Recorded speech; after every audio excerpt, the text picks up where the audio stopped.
Ada yang mengungkapkan kekhawatiran penjegalan, ada yang mengungkapkan kekhawatiran kriminalisasi, ada yang mengungkapkan kekhawatiran tentang tidak netralnya penyelenggaraan pemilu, ada kekhawatiran tentang caleg-caleg yang mungkin dapat yang selama ini diartikan akan mengintervensi politik dalam arti keseluruhan yang kemudian menjadi tidak fair, saya kira yang itu tidak akan terjadi.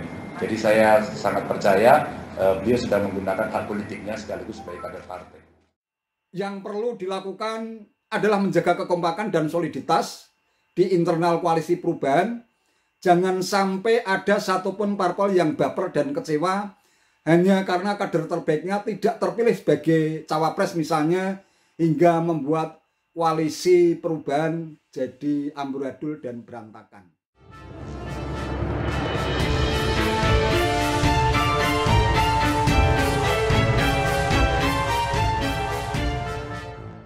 Assalamualaikum warahmatullahi wabarakatuh. Salam sejahtera untuk kita semua, salam budaya.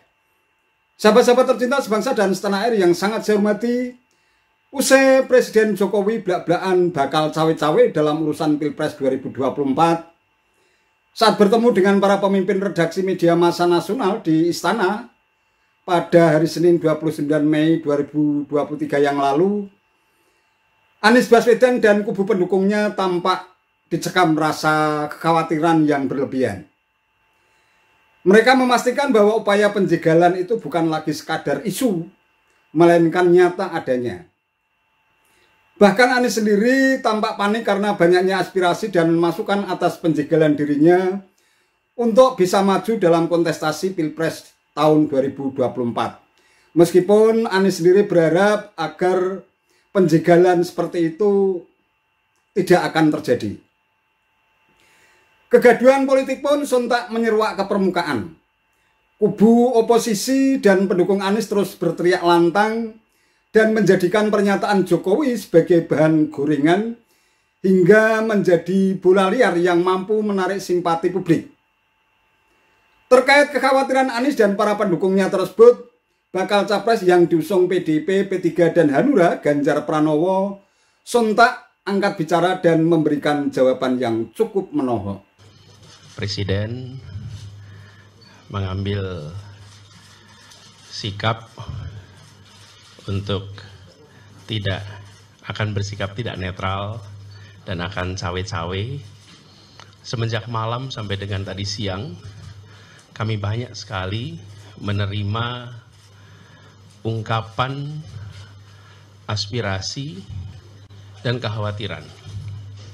Ada yang mengungkapkan kekhawatiran penjegalan, ada yang mengungkapkan kekhawatiran kriminalisasi, ada yang mengungkapkan kekhawatiran tentang tidak netralnya penyelenggaraan pemilu, ada kekhawatiran tentang caleg-caleg yang mungkin dapat perlakuan tidak fair, partai-partai yang dapat perlakuan tidak fair, calon-calon presiden yang dapat perlakuan tidak fair.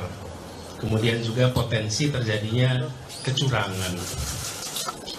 Yang semua itu dikhawatirkan muncul akibat adanya pernyataan bahwa tidak netral dan cawe-cawe. Nah, kami berharap kekhawatiran-kekhawatiran yang tadi diungkapkan itu tidak benar. Dia presiden, saya gubernur. Saya kenal beliau sejak jadi wali kota, kita tim sukses beliau di gubernur, tim sukses di Pilpres, dan kami dekat sekali. Jadi artinya kalau soal cawe-cawe sebagai kader partai, pasti beliau akan cawe-cawe karena punya hak politik. Tapi kalau cawe-cawe yang selama ini diartikan akan mengintervensi politik dalam arti keseluruhan yang kemudian menjadi tidak fair, saya kira yang itu tidak akan terjadi. Jadi saya sangat percaya beliau sudah menggunakan hak politiknya sekaligus sebagai kader partai.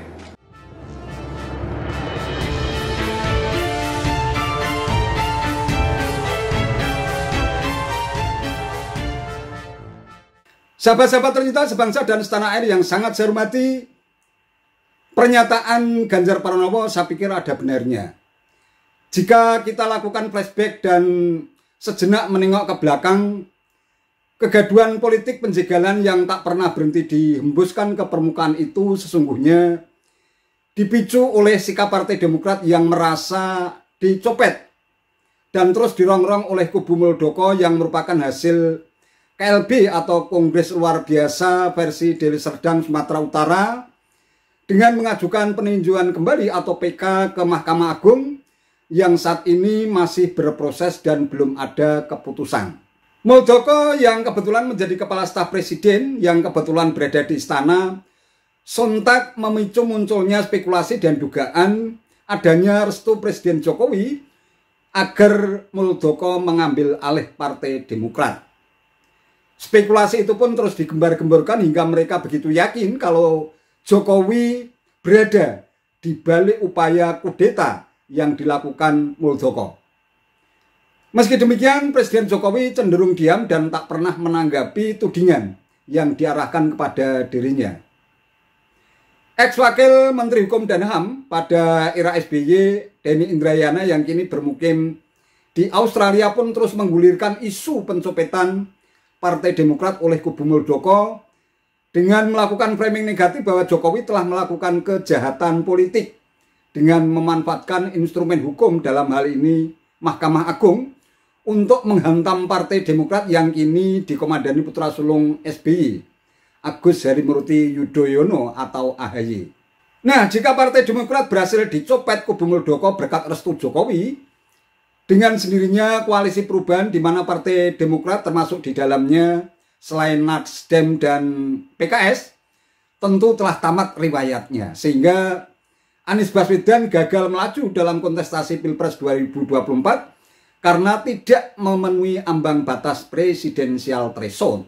Nah, yang menjadi pertanyaan, proses pengajuan PK kubu Muldoko ke MA itu hingga saat ini kan masih berproses dan belum ada keputusan yang bersifat inkrah.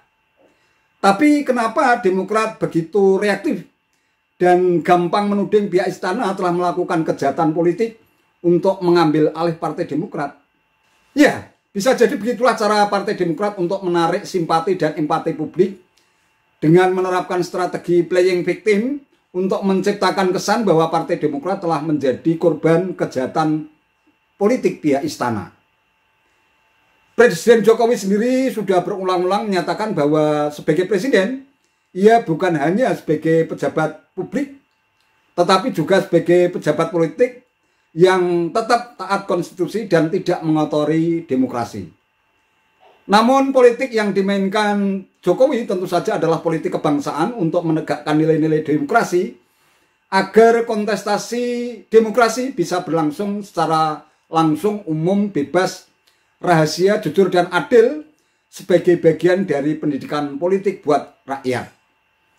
Soal konflik internal di tubuh Partai Demokrat tentu saja itu menjadi urusan antara Partai Demokrat versi Cikeas dan kubu Muldoko yang sama sekali tidak ada kaitannya dengan jabatan Muldoko sebagai Kepala Staf Presiden.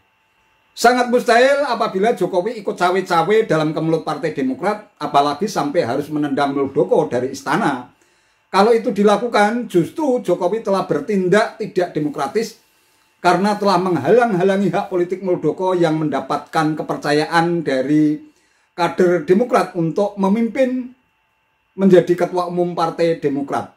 Kalau itu ia lakukan, justru Presiden Jokowi telah bertindak tidak demokratis karena telah menghalang-halangi hak politik Muldoko yang mendapatkan kepercayaan untuk memimpin Partai Demokrat versi KLB Deli Serdang. Kalau pada akhirnya kedua kubu ini berseteru, silahkan diselesaikan tanpa harus melibatkan pihak istana. Itu yang saya tangkap alur pemikiran kebijakan politik kebangsaan Presiden Jokowi yang tidak ingin ikut campur dalam urusan politik praktis. Terkait dengan kekhawatiran Anies dan para pendukungnya tentang adanya isu politik penjigalan, tentu saja lebih baik tak perlu terus tenggelam dan berlarut-larut dalam suasana panik. Yakinlah bahwa penjigalan itu sama sekali tidak ada. Yang perlu dilakukan adalah menjaga kekompakan dan soliditas di internal koalisi perubahan.